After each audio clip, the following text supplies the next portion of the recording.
I can't even say if I ever truly deserved the perfect life I once had, or if I'm the one who brought all this ruin upon myself. Deep down, I wish I could point the finger at anyone else, but no. The destruction came from my own choices, my own hands. I'm Shelley, and I'm the one who cast aside the man who cherished me more than his very breath. The first time I laid eyes on Danny, it was like a bolt of electricity surged right through my soul. He stood out so much, tough, shielding, unlike any guy I'd known, shaped by the tempest he'd weathered long before our paths crossed. As a soldier, he'd faced real agony, and perhaps that's what taught him to love with such profound depth. Back then, I was buried in medical school with my blonde locks, ambitious plans, and a fading romance that held no spark anymore. Danny never snatched me from that. I chose to step toward him on my own. Just 6 months in, we tied the knot, and the very next year brought our precious twins, my lively Terry and my tender Mabel. Our little family felt like a dream come true. Days flowed with serenity, nights wrapped us in cozy warmth. Even when his duties dragged him across the world, all the way to Africa, I held on loyally, filled with pride, convinced he'd return to my arms every time. He did make it back, but he wasn't whole anymore. He came home battered, frail, forever marked by tainted water that poisoned him from within. That hepatitis carved invisible wounds no doctor could fully mend. He put on a brave front, masking the torment, but I caught glimpses, in the shadows of his gaze, the slump in his shoulders, the way he'd glare at his reflection as if his body had turned traitor. Yet he remained resilient, burdened by pains he never earned. Looking back, I should have wrapped him in my embrace even stronger during those days, but I let it slip away. He stepped away from the military life, poured his energy into fixing musical instruments, and bit by bit, he crafted a thriving business from scratch. He commanded quiet admiration, never boasting. As for me, I rose to become a well-regarded cardiologist. Our world grew lush, a stunning home, a sleek city flat, dreamy getaways, our children thriving in top schools. It was the kind of existence any woman might envy. But silently, deep inside, something shifted in me. Year after year, he seemed to carry more exhaustion, his frame growing heavier. I kept myself toned, vibrant, appearing youthful. Even post-twins, compliments poured in from everywhere. Men's glances lingered, and I started savoring that thrill. That's when the toxins seeped in, when fleeting flattery from outsiders sparked more fire than the steadfast devotion from the man who'd sacrificed everything for me. Enter Arthur, the prominent businessman everyone in town knew. Wealthy, powerful, with a name for lavish kindness. He first showed up as my patient and I guided him back to health. The bouquets kept arriving after that. At the start, I chalked it up to simple thanks. But let's be real, women sense when desire lurks beneath. I sensed it clearly, and yet I allowed it to linger.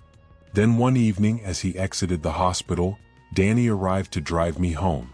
Arthur strolled by, flowers clutched tight, only to veer off abruptly like he hadn't aimed for me at all.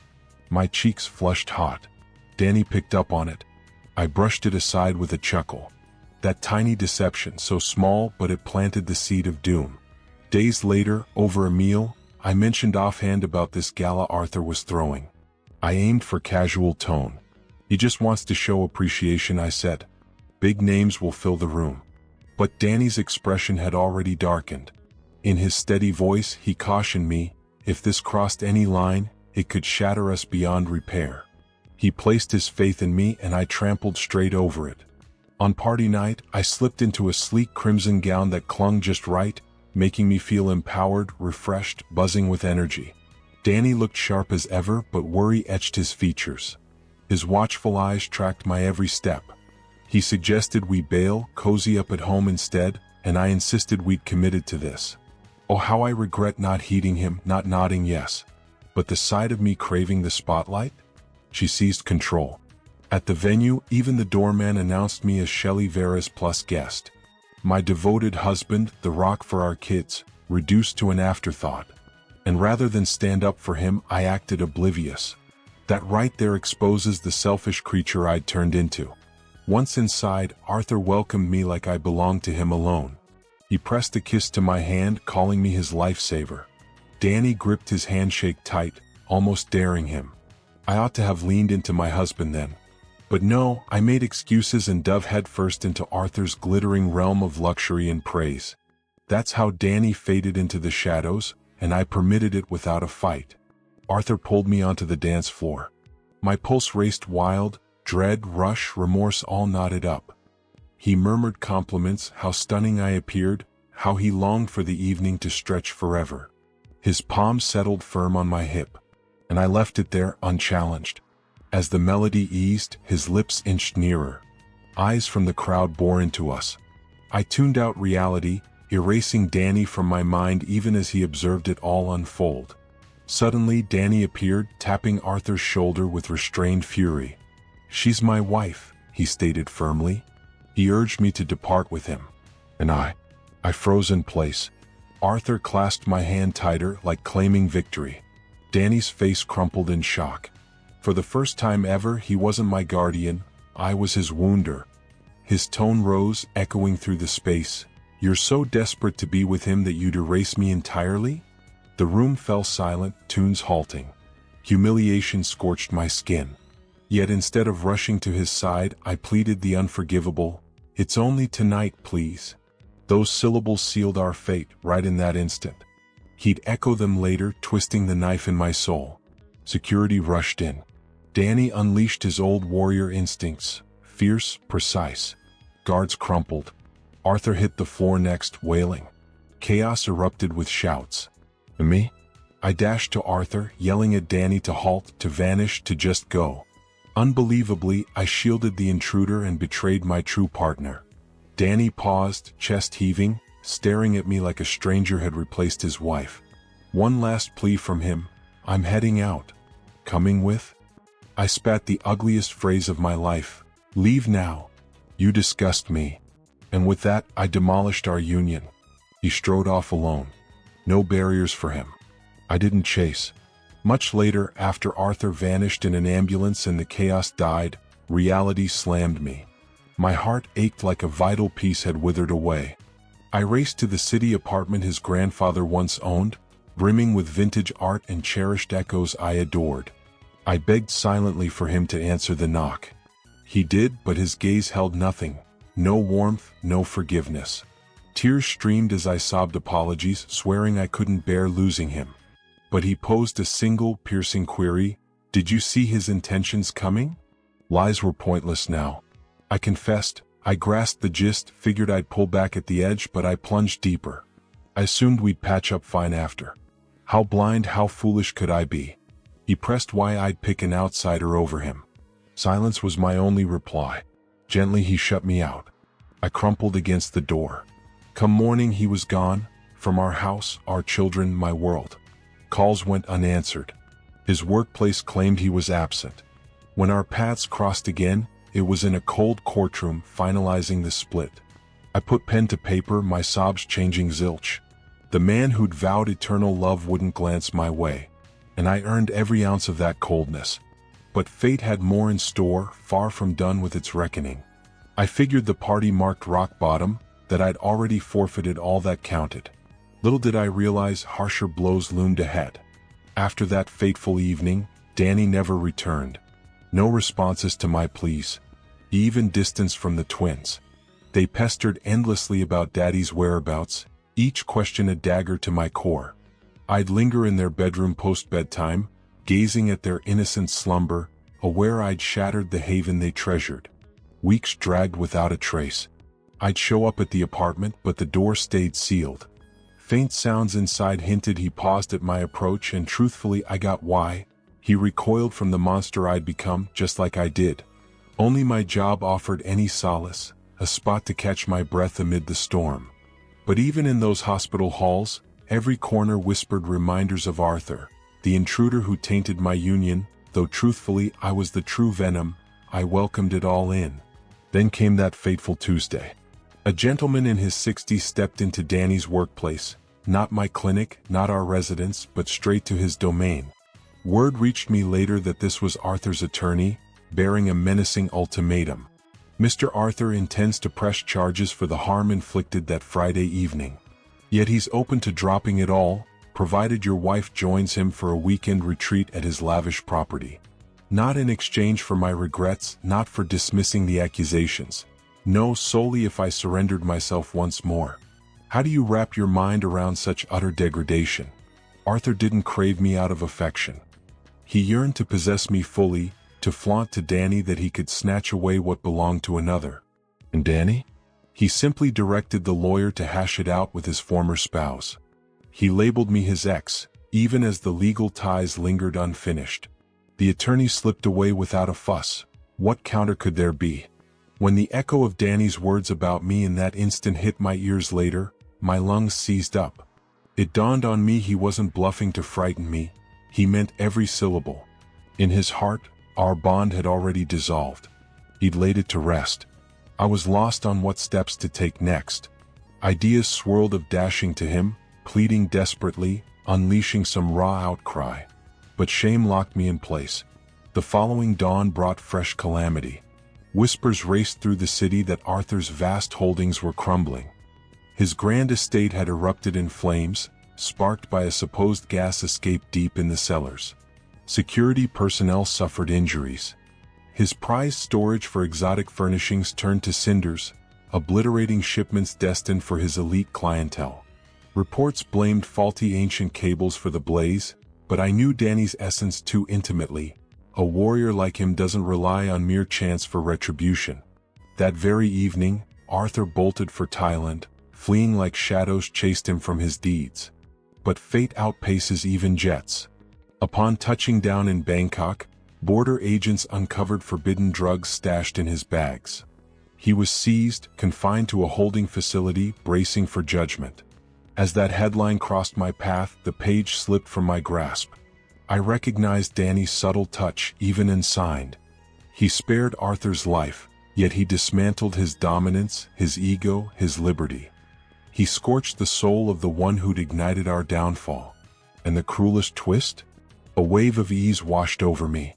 But that comfort dragged an even sharper agony, for the guardian who still shielded me from afar would never open his heart to me again. That night, I dialed Danny repeatedly. Silence greeted every ring. Time stretched from days into endless weeks. The twins persisted with their innocent queries about him, sketching scenes of Papa's triumphant return. One twilight, my little girl slipped a drawing beneath my cushion. "Shoo, Mommy, no more tears," she murmured, her tiny fingers brushing my cheek. "Papa's on his way. He always finds us." Yet this round he stayed away because my actions had driven him off. Pounds melted from my frame. Rest evaded me. Colleagues at the clinic spotted my shaky grip during exams. A wise elder physician drew me aside with care. "Shelley, step back for a spell," she urged. "Your gaze screams of a spirit snatched away." She hit the mark dead on. Our sprawling rural haven, crafted with such delight together, now loomed like a gallery of remorse.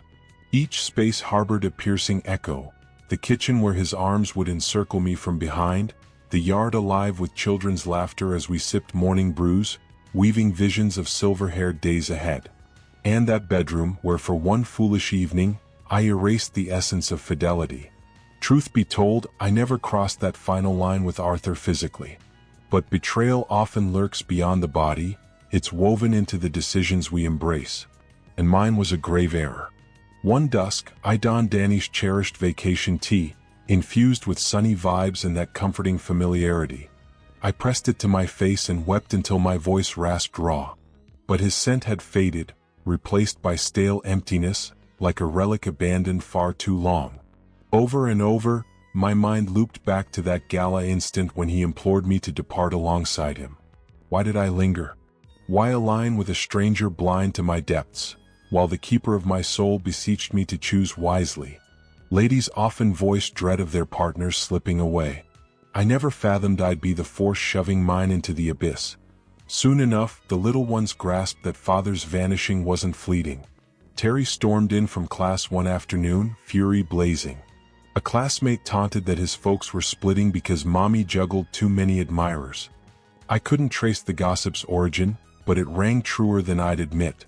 Young hearts detect fractures swifter than grown ones.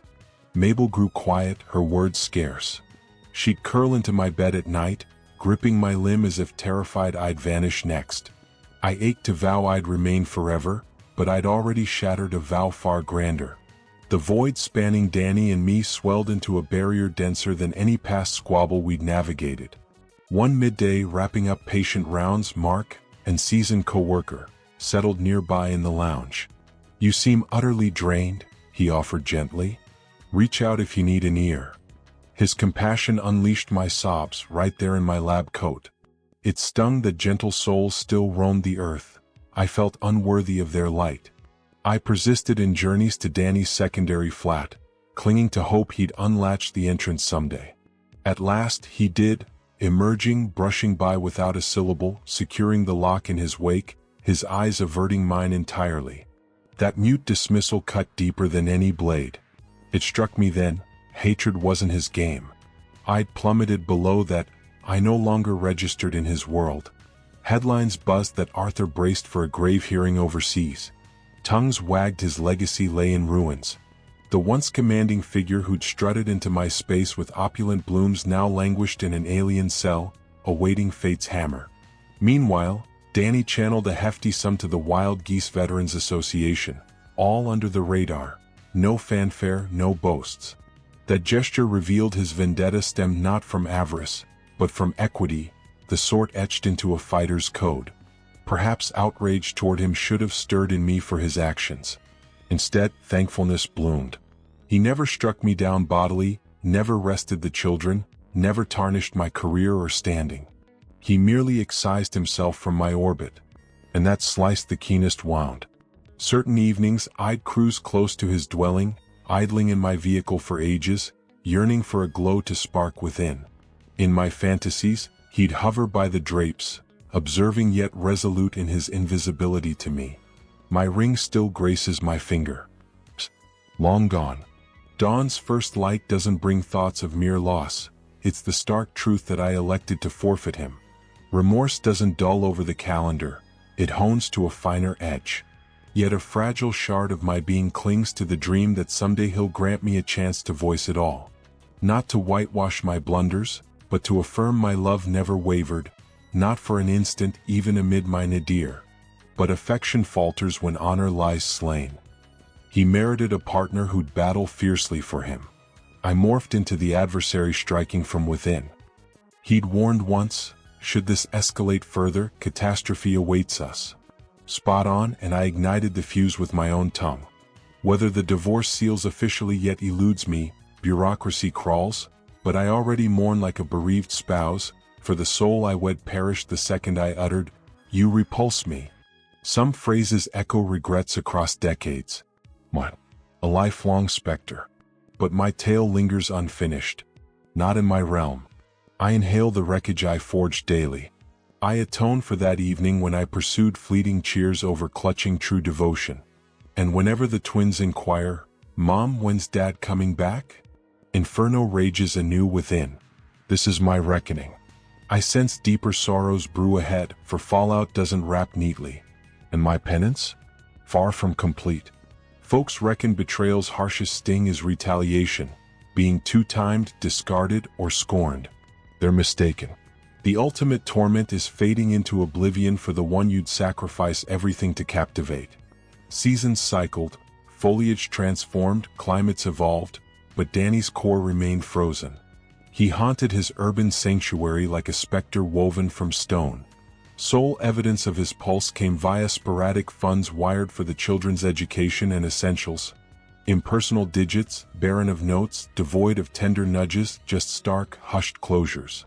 I pushed myself to hold on to some sense of routine for the twins, even as our world crumbled into chaos. I'd pack their meals, guide them through assignments, plaster on grins at the school entrance, and once they drifted off, I'd shatter quietly. Those late hours turned into war zones. Sheets drenched in tears, chest tight with sorrow, shame suffocating any chance of real peace or starting fresh. Every so often the little ones would sketch heartfelt scenes. Our whole crew linked by hands, beaming in unity. They'd sneak those artworks beneath Danny's sealed office entrance on the rare times I'd muster the courage to take them by. He stayed behind that barrier, never emerging. The illustrations sat ignored until I'd scooped them back discreetly, faking that he'd cherished them. I refused to let my babies taste the chill I'd brought upon myself. They shouldn't bear even a whisper of my failures. My career offered no balm either. Each visitor echoed themes of devotion, faith, vital rhythms.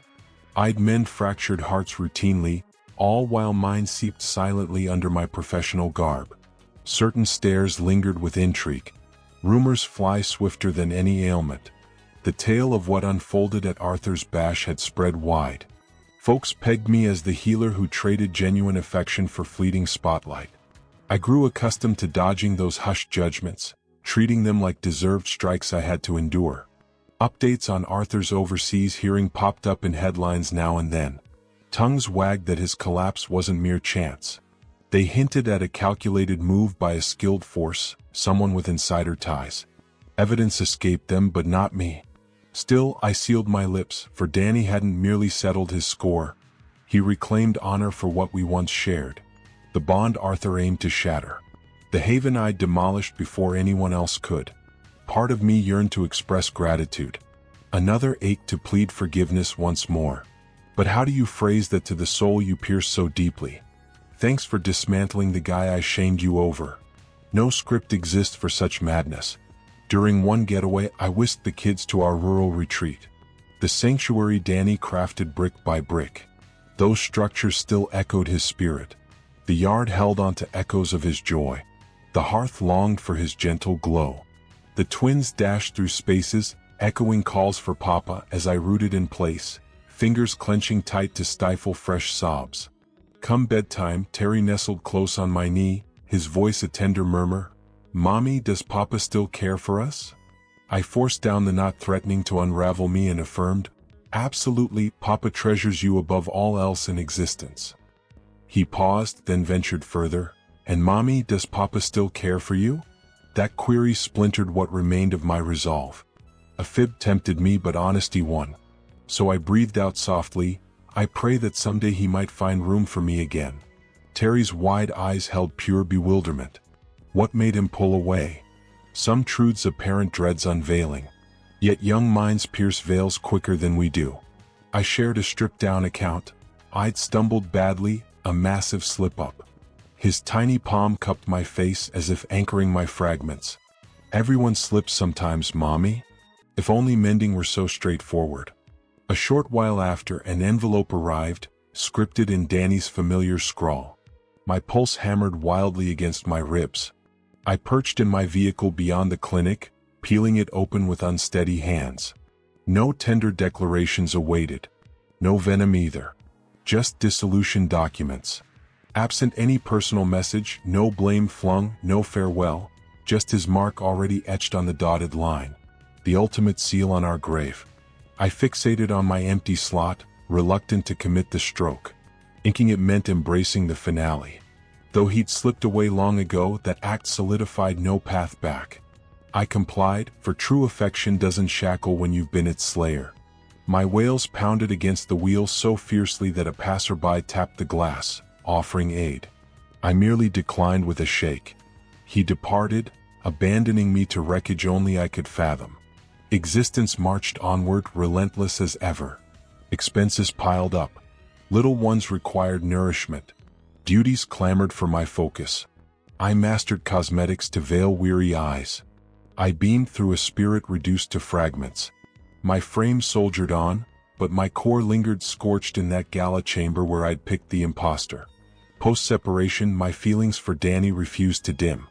I suspect they'll endure eternally, for certain souls etch into us permanently, even if we're merely a regrettable page in their saga. One twilight, I lingered outside his building anew, skipping the knock, simply gazing upward like a dreamer chasing wonders. A brief gleam caught my eye from his pane. Perhaps he wandered near. Maybe he spotted me. Or not. And if so, why invite in the one who discarded him so callously? Thus, I murmured to the inky heavens, "Forgive me. My remorse is endless." Silence echoed back.